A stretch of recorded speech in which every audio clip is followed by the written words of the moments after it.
Salut tout le monde, bienvenue. Aujourd'hui, je vais vous présenter un nouveau cours d'électricité qui consiste à connaître c'est quoi le courant alternatif AC et le courant continu DC. Donc, AC et DC, ce sont des abréviations des termes anglais qui veut dire AC, alternating current et direct current. Donc, ce sont en anglais. Donc, lorsqu'on trouve AC, veut dire le courant alternatif.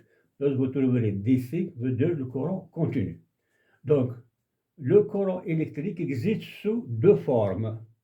Nous avons le courant alternatif, AC, et le courant continu, DC.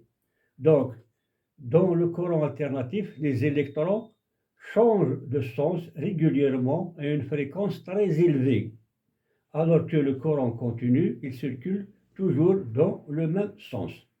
C'est pour ça qu'on dit que le courant alternatif est un courant variable, ou bien c'est un courant périodique, c'est-à-dire qu'il change de période plusieurs fois en une seconde. Et le courant continu ne change pas de sens, il circule donc toujours dans le même sens. C'est pour ça qu'on dit que c'est un courant unidirectionnel. Donc c'est ça la différence entre les deux courants qui sont le courant continu et le courant alternatif. J'ai dit que le courant alternatif est un courant périodique. Donc c'est pour ça que nous allons voir période en courant alternatif. Donc la courbe que vous voyez ici, c'est une courbe de courant alternatif.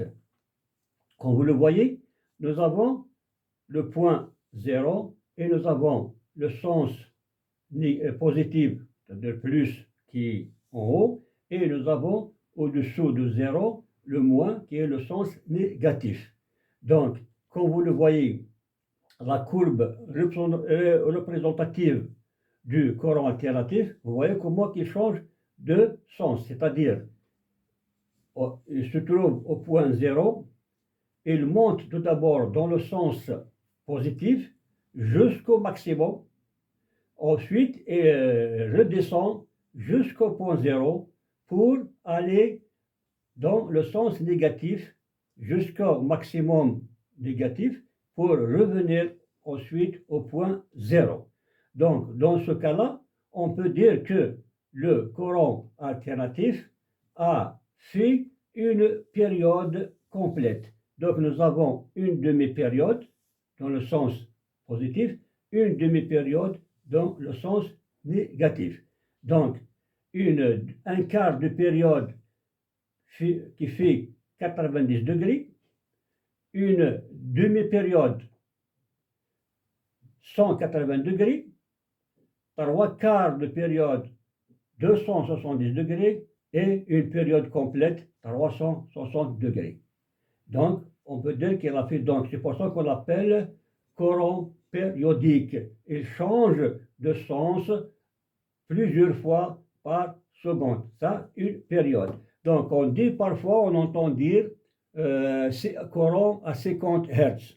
Courant à 50 Hz veut dire il fait 50 périodes par seconde. Lorsqu'il s'agit d'un courant à 60 Hz, donc ça veut dire ce courant fait 60 périodes par seconde. Donc, une période est égale à 1 Hz. Donc, la fréquence se mesure en Hertz. Donc, une période est égale à 1 Hertz. Donc, 50 Hertz égale 50 périodes en une seconde. 50 périodes en une seconde. C'est-à-dire, donc, il fait ce parcours-là 50 fois à la seconde. Cette opération donc, se répète 50 fois par seconde dans un réseau à 50 Hz et 60 fois par seconde dans un réseau à 60 Hz. Par exemple, dans le réseau européen, c'est 50 Hz. Le réseau américain, c'est 60 Hz.